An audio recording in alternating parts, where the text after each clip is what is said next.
Finally, after a long wait, Welcome to Derry, HBO's new and terrifying series that promises to instill fear for the rest of 2025, has premiered. In this video, I explain absolutely everything about the ending and provide a summary of this first episode following its worldwide release. The first episode of Welcome to Derry opens with a sequence as disorienting as it is horrifying, establishing from the very first minute the tone of psychological and supernatural horror that will dominate the entire series. On a cloudy and oppressive night, a boy named Matty desperately tries to escape Derry, walking along a deserted road while looking back in fear, as if something invisible is pursuing him. After hours of walking, a family of 4 stops and offers him a ride, and during the first few minutes of the trip, everything seems normal.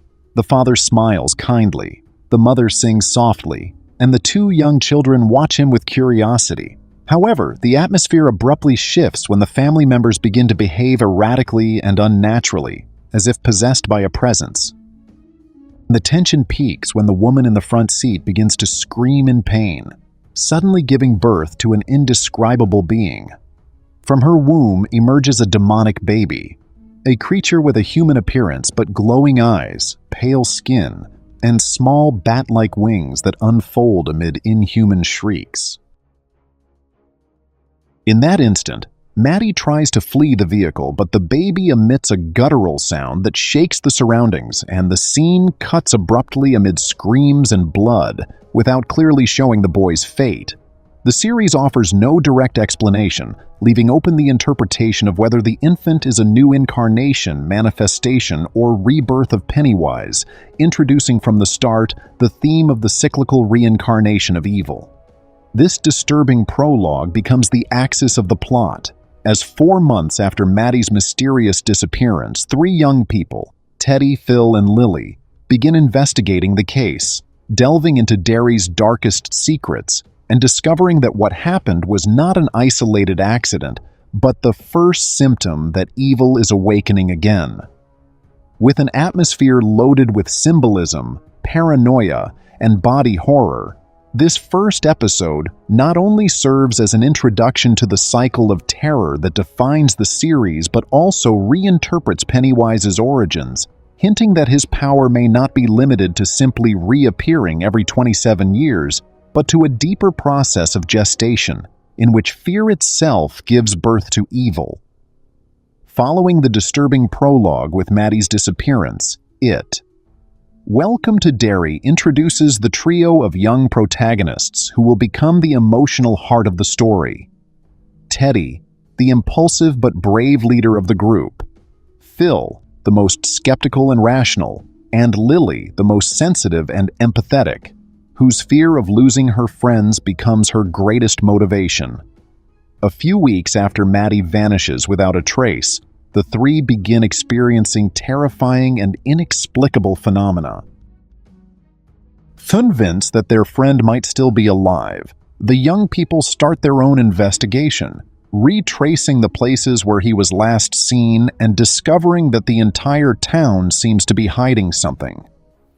Their search ultimately leads them to an abandoned cinema in the center of Derry, where they hope to find a concrete clue. There, as the screen flickers and the film mysteriously begins playing on its own, the 3 are paralyzed upon seeing an impossible scene on the projector.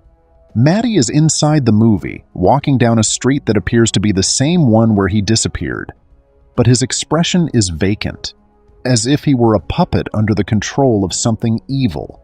At that moment, the lights go out, and the demonic baby emerges from the shadows, now transformed into a more grotesque and monstrous creature with sharp teeth and torn wings, brutally attacking the young people. The sequence culminates in bloody chaos, where Teddy and Phil's screams mix with the monster's distorted laughter. Only Lily manages to escape the cinema, running desperately as the echoes of balloons popping one by one are heard behind her. By dawn, there is no trace of her friends, and although the series does not explicitly show their deaths, everything suggests that Teddy, Phil, and Phil's younger sister, who had joined the search at the last moment, did not survive the encounter. This ambiguous episode ending leaves doubt about whether the three were devoured, absorbed, or transported to the same supernatural plane where Maddie now resides, solidifying the atmosphere of hopelessness and mystery that defines the series' tone, and confirming that evil in Derry has awakened once again. The ending of the first episode of It, Welcome to Derry, is a true bloodbath that marks a point of no return for the series, leaving the viewer with a sense of bewilderment and absolute horror. What begins as a tense sequence inside the cinema turns into a massacre when the demonic baby, whose nature remains an enigma, unleashes its full power on the young protagonists. Teddy, Phil, and little Susie, Phil's sister, who had joined the search at the last moment, are brutally murdered in a scene that combines physical and psychological horror in a chilling demonstration of the level of brutality the series is willing to reach. The monster, amid distorted shrieks and laughter reminiscent of Pennywise, tears its victims apart one by one, filling the screen with blood and chaos.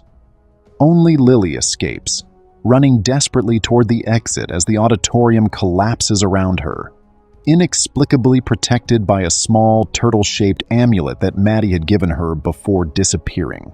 This detail is a clear reference to Maturin, the cosmic entity in the It mythology who represents Pennywise's opposite and nemesis, suggesting that greater forces are at play from the very first chapter. The amulet seems to emit a faint glow when Lily emerges unscathed, reinforcing the idea that her survival was not coincidental, but an intervention by a benevolent energy. The most terrifying aspect is the power demonstrated by the demonic baby. It can manipulate reality, create convincing illusions to lure its victims, and materialize at the most unexpected moment, appearing from cinematic projections, mirrors, or even moving shadows.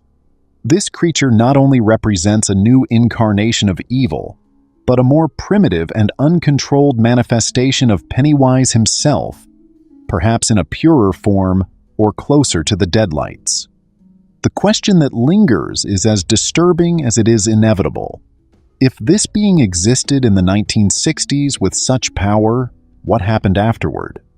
Did it restrain or weaken itself in the following decades? Or did it simply adapt to act with greater subtlety in the 1980s and 2010s? The episode leaves the audience with that unsettling doubt, promising that future chapters will reveal whether the demonic baby was merely a temporary manifestation or the most powerful form Pennywise has ever taken, as Derry sinks once again into the endless cycle of terror that has condemned it for generations. Who were Leroy's attackers? In the episode, we see Leroy moving to Derry with his family because, as a distinguished Air Force pilot, he is expected to test the new B-52 aircraft.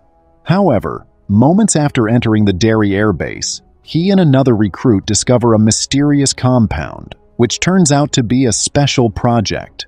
Leroy also faces hints of racism from a junior officer before being threatened with a court-martial. Before going to sleep that same day, Leroy is attacked by a group of masked men who demand the B-52 specifications. They appear to be the same junior officers Leroy had confronted earlier. They assault Leroy and force him to reveal the aircraft's specifications, as they apparently want him to expose confidential information and get him discharged from the Air Force. However, Leroy stands firm and refuses to give in. Although it is unknown how this relates to Derry's supernatural horrors, something seems shady about Leroy's mission with the B-52 and the special projects at the Air Force Base.